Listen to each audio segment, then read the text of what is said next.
ब्रह्मा गुरुर्विष्णु गुरुर्देवो महेश्वरः गुरुर् साक्षात् परब्रह्म तस्मै श्री गुरुवे नमः। आप सभी को नमस्कार। एक बार फिर से आप सभी का आपके अपने YouTube चैनल अमेजिंग शिक्षा में बहुत बहुत हार्दिक अभिनंदन व स्वागत है। हम हिंदी व्याकरण से संबंधित आज एक बहुत ही महत्वपूर्ण विषय भी कह सकते हैं, बहुत ही रोचक विषय भी हम उसको कह सकते हैं, ऐसे वो लेकर के आए हैं और उसका नाम है उपसर्ग। ठीक है ना। उपसर्ग से संबंधित प्रश्न लगभग सभी परीक्षाओं में आता है कि उपसर्ग क्या होता है, उपसर्ग की हम पहचान कैसे करते हैं, उपसर्ग शब्द के कहाँ पर लगता है, आगे लगेगा पीछे इस प्रकार से काफ़ी सारे प्रश्न जो है ना आपके मस्तिष्क में होते हैं। तो आज हम यहाँ पर करने जा रहे हैं उपसर्ग, और इस कक्षा को आपने अंत तक देखना है क्योंकि आज हम उपसर्ग के बारे में बहुत ही छोटी छोटी बातें भी आपको बताने वाले हैं और बहुत ही सरल ढंग से बताने वाले हैं, ताकि भविष्य में उपसर्ग से संबंधित आपको किसी भी प्रकार का कोई दुविधा न हो, आपके मन में किसी प्रकार की कोई उलझन न हो, ऐसा हमारा प्रयास रहेगा। ठीक है, तो आइए समय को व्यर्थ न करते हुए शुरू करते हैं। आज का जो विषय है हमारा उपसर्ग। देखिए उपसर्ग है क्या, उसको समझना है हमने पहले। उपसर्ग जो है ना, ये दो पद हो गए, दो शब्द हो गए, उपसर्ग, उप और सर्ग। ठीक है। उप का अर्थ होता है समीप। उप का अर्थ क्या है? समीप। सर्ग का अर्थ होता है सृष्टि। ठीक है। उप का अर्थ है समीप, सर्ग का अर्थ है सृष्टि। किसी भी शब्द के समीप जो भी सृष्टि हो रही है, जो कुछ भी हो रहा है उस शब्द के समीप, मूल शब्द के समीप, वो क्या है? उपसर्ग है। किसी भी मूल शब्द के पास जो भी सृष्टि हुई वो क्या है? उपसर्ग है। उसको हम एक परिभाषा के माध्यम से समझते हैं। ठीक है। उपसर्ग है, देखिए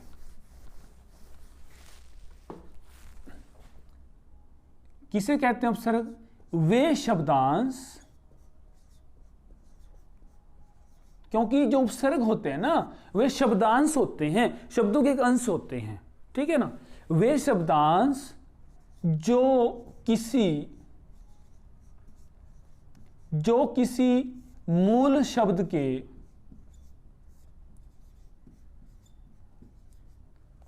वे शब्दांश जो किसी मूल शब्द के आरंभ में लगकर, ध्यान रखना है आपने, बिल्कुल ध्यान से समझना है इसको, आरंभ में, वे शब्दांश जो किसी मूल शब्द के आरंभ में जुड़कर उसके अर्थ को परिवर्तित कर दे,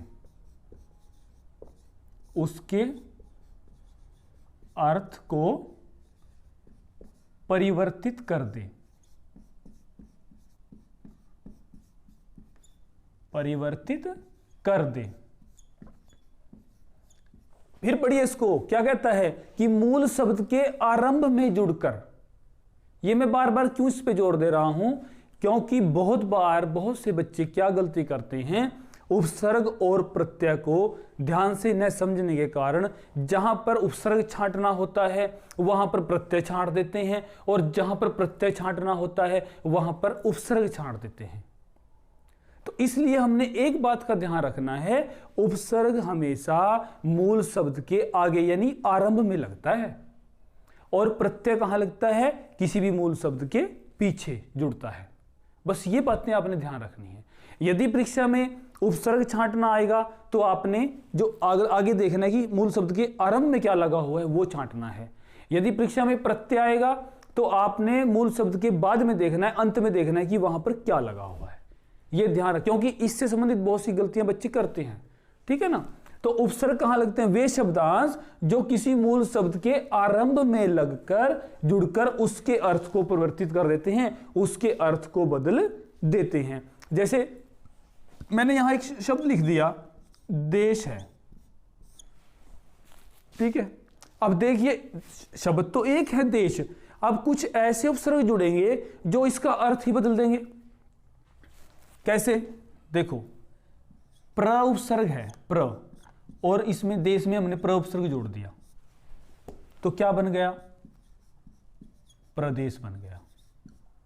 प्रदेश में क्या उपसर्ग है? प्रदेश बन गया। इसी में वी उपसर्ग अगर मैं जोड़ दूं तो क्या बन जाएगा, विदेश बन गया। हो गया परिवर्तन।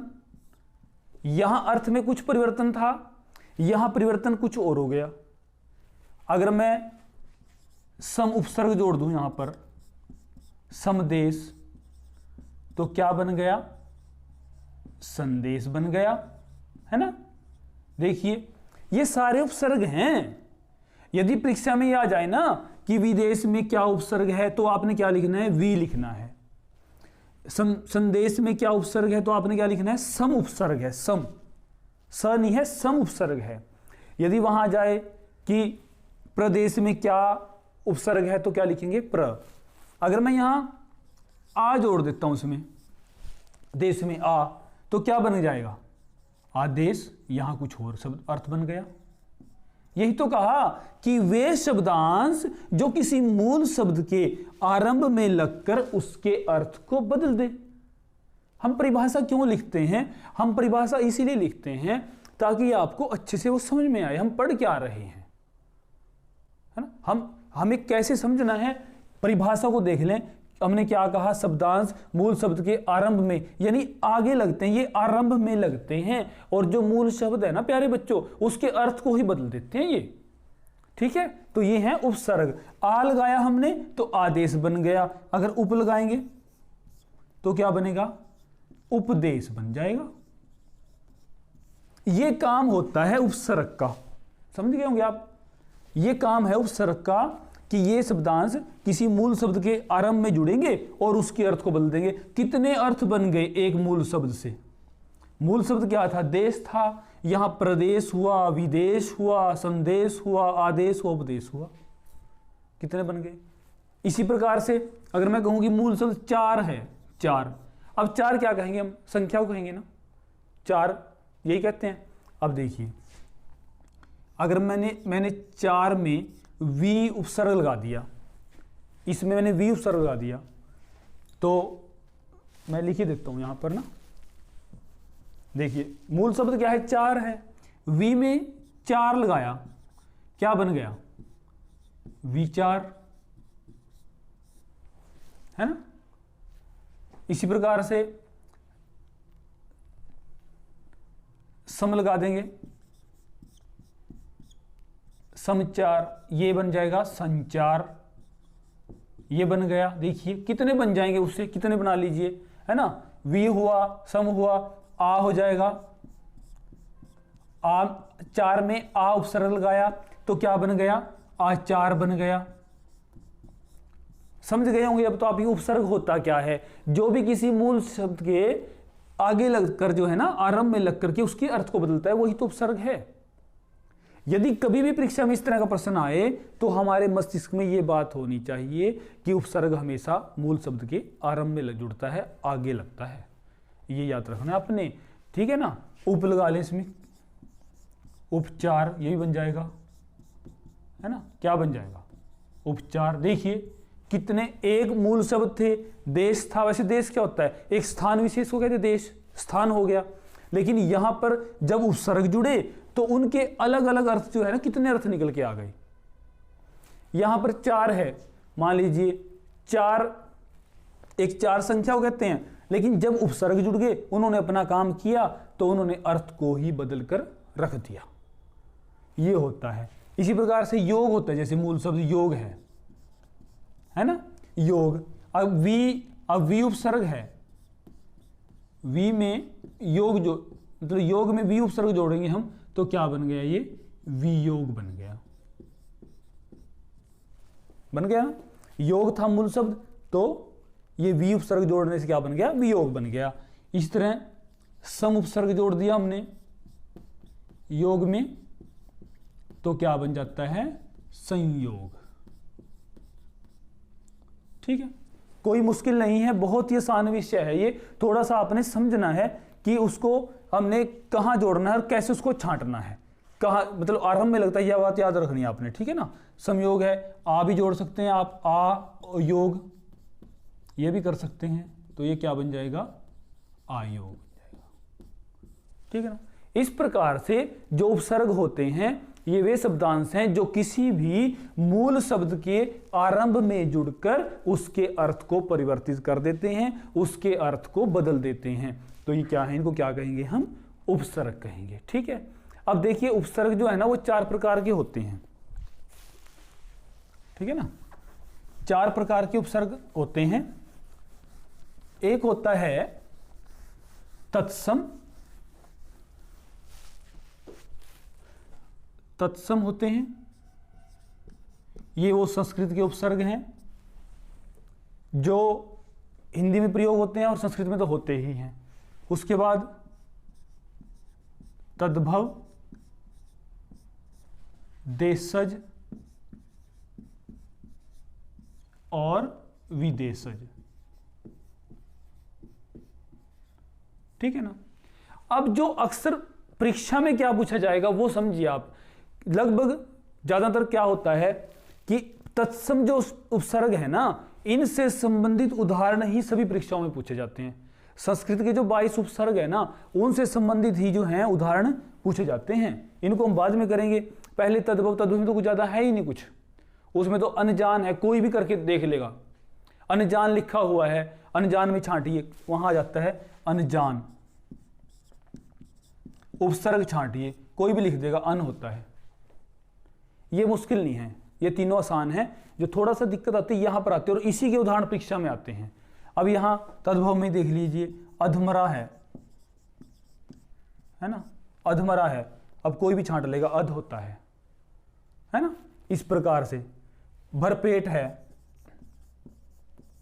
अब देखिए भर हो गया। इस प्रकार यहां हिंदी के तो आसान है, ये हम छांट सकते हैं। देशज में हैं जैसे बिन है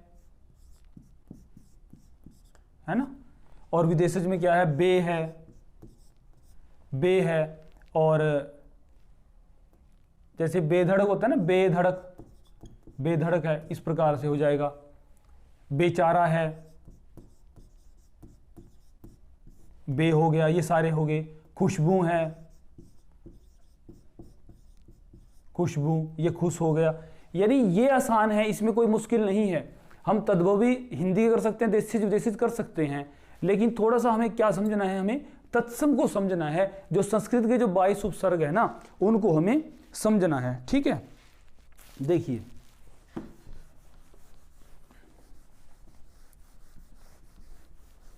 जो तत्सम उपसर्ग है ना वो 22 उपसर्ग हैं। पहले उनको समझें आप, कौन कौन से हैं।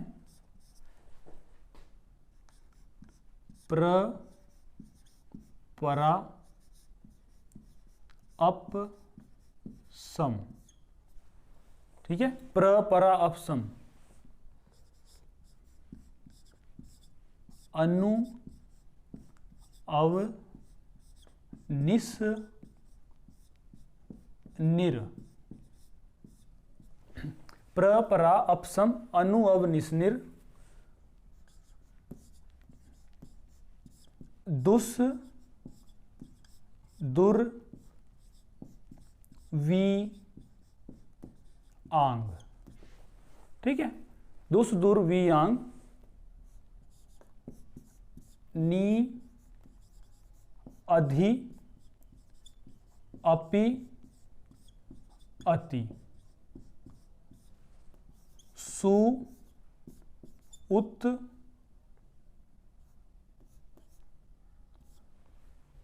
अभिप्रति।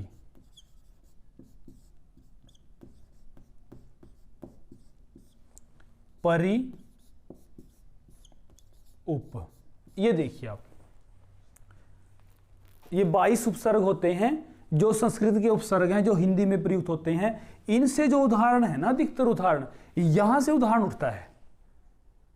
ठीक है ना, अधिकतर परीक्षाओं में, क्योंकि हिंदी के जो उपसर्ग है ना, हिंदी के तो आसान उपसर्ग होते हैं। अभी मैंने क्या कहा था कि यहां पर लिख के था ना, अनजान, अन कोई भी छांट लेगा। भरपेट, भर छांट के लिख देंगे। अधमरा, अध छांट करके लिख देंगे। बेखौफ, बे लिख देंगे। बेचारा, है ना। इस प्रकार से वो हम कर सकते हैं, लेकिन थोड़ा कहीं कहीं कहां हमें दिक्कत आती है, जो तत्सम उपसर्ग है ना, इनमें उपसर्ग आती है, इनमें थोड़ी सी दिक्कत आती है। ठीक है, अब मैं कुछ इसके उदाहरण लिखते हैं। जैसे हमने प्राप्ति लिख दिया, यहां पर ना प्राप्ति लिख देते हैं हम। ये आ जाता है कि प्राप्ति में कौन सा उपसर्ग है, तो हम क्या लिखेंगे, यहां पर प्र उपसर्ग है, प्राप्ति, प्राप्ति, ठीक है ना। प्राज्य है, प्राज्य, ये आ जाता है प्राज्य। अब प्राज्य में क्या उपसर्ग है, परा, है ना, तो ये हो जाएगा परा उपसर्ग हो जाएगा।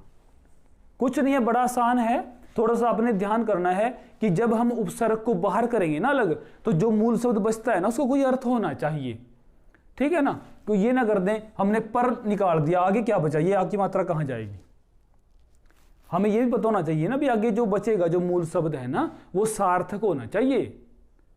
ये ना हो कि हमने उपसर्ग निकाल के तो रख दिया, आगे जो बचा उसको कोई अर्थ ही नहीं है, ऐसा नहीं होना चाहिए। इसी प्रकार से अप है, अपगति है ना, संकट है, जैसे ये संकट है ना, संकट, अब इसमें स नहीं है ना सन है, इसमें क्या उपसर्ग होगा, इसमें सम उपसर्ग होगा, सम उपसर्ग, ध्यान करना है थोड़ा थोड़ा, ठीक है ना।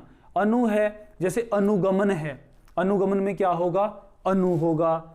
अव है या निस है, निस्सहाय, हम कहते हैं ना निस्सहाय, निस्सहाय लिखते हैं हम कई बार, नहीं, निस्सहाय। अब इसमें क्या उपसर्ग है, निस उपसर्ग है, ठीक है ना, निस उपसर्ग है, निस, ये उपसर्ग है। निर है, हमने निर्जन लिख दिया यहां, या दुर्जन लिख दिया, निर्जन है ना। निर्जन में क्या उपसर्ग है, क्या लिखना हमने, निर, आगे क्या बचता है, जन, जन व्यक्ति, निर कोई व्यक्ति नहीं, है ना, सुनसान, तो यहां हो जाएगा क्या उपसर्ग हो गया, निर, ठीक है ना। ये उपसर्ग छांटना है हमने। और देख लें कोई भी, अवज्ञा है, अव का अवज्ञा हो जाएगा, दुस्साहस हो गया, दुस्सहाय हो गया, दुर्जन हो गया, और ये अधिगति हो गया, है ना। इनमें से मतलब कोई भी सुयोग्य हो गया, या स्वागत भी कर सकते हैं हम, जैसे यहां आ जाता है कि स्वागत। अब स्वागत है, अब स्वागत में ना बहुत से क्या करते हैं, ये सोचते हैं कि यहां तो स्व उपसर्ग है, स्व, यहां स्व उपसर्ग नहीं है, यहां सु उपसर्ग है, सु और आगत ऐसे बनता है, सु आगत स्वागत, क्योंकि आपने संधि पढ़ी होगी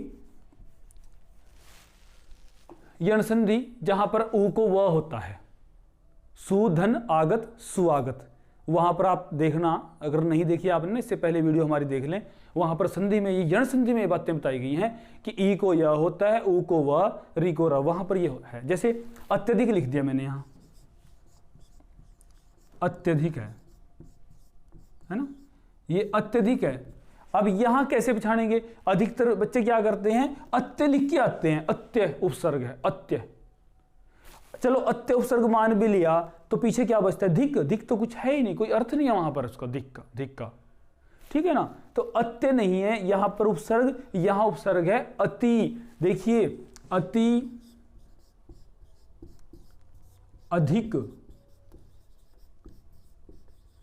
अधिक से भी बहुत ज्यादा, देखिए ई को क्या हो गया, यह हो गया, ये क्या बन गया, अत्यधिक, है ना। मैं इसलिए बार बार बोलता हूं कि यदि आपने ना पिछली वीडियो नहीं देखी वो जरूर देखें आप, क्योंकि कोई भी तैयारी करते हैं ना हम किसी परीक्षा के लिए, किसी के लिए पढ़ते हैं, एक व्यवस्थित क्रम होना चाहिए हमारा तैयारी करने का, है ना। एक क्रमबद्ध तरीके से अगर हम तैयारी करते हैं ना तो तैयारी भी हमारी कम समय में होगी और तैयारी भी हमारी अच्छे से होती है। अब मैंने कभी मान लीजिए कोई संधि नहीं पढ़ी, या हमने कभी वर्णमाला का ज्ञान नहीं किया, कभी हमने स्वर व्यंजन को नहीं पढ़ा, कभी हमने कारक नहीं पढ़े, हमने कभी समास नहीं पढ़े, तो कहीं ना कहीं हमें दिक्कत आती है। फिर हम सोचते हैं भी ये कहाँ कराया, क्योंकि ये तो हमने यण संधि में कराया था। अब जिस भी बच्चे ने यण संधि को ध्यान से पढ़ा होगा, समझा होगा, वो तो तुरंत कहेगा कि ये तो यण संधि का उदाहरण है, अति, अधिक, अत्यधिक, ई को यह होता है, ये उपसर्ग है अति। इसी तरह अत्यंत है ना, अति अंत। इसी तरह है प्रत्यक्षर है, प्रति अक्षर, प्रत्यक्षर, तो कितने भी उदाहरण आप ले सकते हैं। तो ये जो 22 उपसर्ग है ना, इनसे संबंधित जो है ना अधिकतर वो उदाहरण उसमें आते हैं। अब कुछ ऐसे भी होते हैं, जैसे जिसमें ना 2 उपसर्ग लगे होते हैं। ऐसा नहीं है कि सब में एक ही उपसर्ग होगा, कई बार 2 भी होते हैं, 3 भी होते हैं, ठीक है ना। जैसे एक शब्द लिखता हूं मैं, निराहार, ये लिख दिया, है ना। अब हम क्या सोचेंगे कि यहां तो निरुपसर्ग है, क्योंकि मैं ये बात तो मैं पहले ही कह चुका हूं कि आप हिंदी के देशज विदेशज वो सभी उपसर्ग आप कर लेंगे, जो तत्सम है ना, आपने जो मुख्य ध्यान केंद्रित करना है वो तत्सम उपसर्गों के ऊपर करना है, जो संस्कृत के उपसर्ग हैं उनको समझना है, ठीक है ना। तो ये जो 22 उपसर्ग हैं इनके बारे में ये आपने ज्यादातर पढ़ना है, ठीक है। निराहार हैं, यहां पर 2 उपसर्ग हैं, देखिए निर और आ और हार, ठीक है ना। ये क्या बन गया, निराहार, निर आ हार, निराहार, है ना। दुराचार, देखिए दुराचार है, दुराचार। अगर यहां परीक्षा में आ जाए कि उपसर्ग छांट कर लिखिए तो आपके मन में ये आएगा कि यहां तो दुर उपसर्ग है, दुर, लेकिन वहां एक विकल्प ये भी होगा दुर आचार, फिर वहां दिक्कत होती है ना। तो हर विषय को ध्यान से पढ़ना है। कहीं पर क्या होता है कि जो है ना 2 उपसर्ग होते हैं, कहीं पर 1 होता है, कहीं पर 3 उपसर्ग भी होते हैं। तो यहां पर क्या होगा, दुर आचार, ठीक है ना। ये देखिए दुर आचार, ये 2 उपसर्ग लगते हैं, तब ये क्या बनता है, दुराचार बनता है, ठीक है। इस प्रकार से ये उपसर्ग क्या है, उपसर्ग कि वे शब्दांश जो किसी भी मूल शब्द के आरंभ में लगकर उसके अर्थ को, ये तो आपने मुख्य ध्यान रखना ही रखना है कि उपसर्ग जुड़ता कहां है, लगता कहां है, वो किसी भी मूल शब्द के आरंभ में लगता है उपसर्ग, ठीक है ना, और आरंभ में लग करके उसकी अर्थ को बदल देता है, ये बात याद रखनी है। दूसरा, किसी भी मूल शब्द में 1 भी उपसर्ग हो सकता है, 2 भी हो सकते हैं, 3 भी हो सकते हैं। ये नहीं सोचना कि हमने 1 ही उपसर्ग छांटना है। यदि परीक्षा में आ जाता है ना इस तरह के उदाहरण आ गए तो गलती नहीं करनी है, वहां पर 2 उपसर्ग भी आपने देखना भी कहीं 2 उपसर्ग तो नहीं मिल रहे हैं हमें, क्योंकि उपसर्गों तो ये आपके सामने लिख दी, ये लिख दी। यदि आपको लगता है कि किसी शब्द में इनमें से 2 नजर आ रहे हैं तो आप वहां 2 को लिखने का प्रयास कीजिए। जैसे आंग है, ये हमने लिखा, देखिए यहीं पर देख लें हम, निर और आ है। अब यहां पर क्या है, निर है और यहां क्या है, आंग है, आंग अर्थ क्या है, आ है। अब ये 2 उपसर्ग हैं, तत्सम उपसर्ग है ना, ये इन्हीं में से तो है वो। इसलिए मैंने पहले ही कहा है कि ये जो 22 उपसर्ग है ना, इनका तो आपने अच्छे से अभ्यास करना है। चाहे आप किसी भी परीक्षा की तैयारी कर रहे हैं, ये 22 उपसर्गों का अध्ययन कीजिए आप ध्यान से, ठीक है ना। अब जैसे दुराचार था, अब दुर है, देखिए दुर है ना, और क्या है इसमें, आ, ये आ है। यहां निर और आ था, ये निर है और ये आ है। इस प्रकार से जो है ये उपसर्ग हैं, ठीक। तो आज हमने क्या पढ़ा कि उपसर्ग क्या होते हैं, किसे कहते हैं, और ये जो मूल शब्दों के आरंभ में लगते हैं और आरंभ में जुड़ करके क्या करते हैं, उसके मूल शब्द के जो अर्थ को जो है परिवर्तित कर देते हैं, ठीक है। तो आपने इसको लिखना है, ध्यान से समझना है इसको, और इससे जो पिछली वीडियो वो जरूर देख लें आप, ताकि आपको जो है ना तैयारी करने में आसानी हो, ठीक है। तो आज के लिए इतना ही। तो इसी के साथ हमारी ये कक्षा यहीं पर संपन्न होती है। सभी को जय हिंद, वंदे मातरम।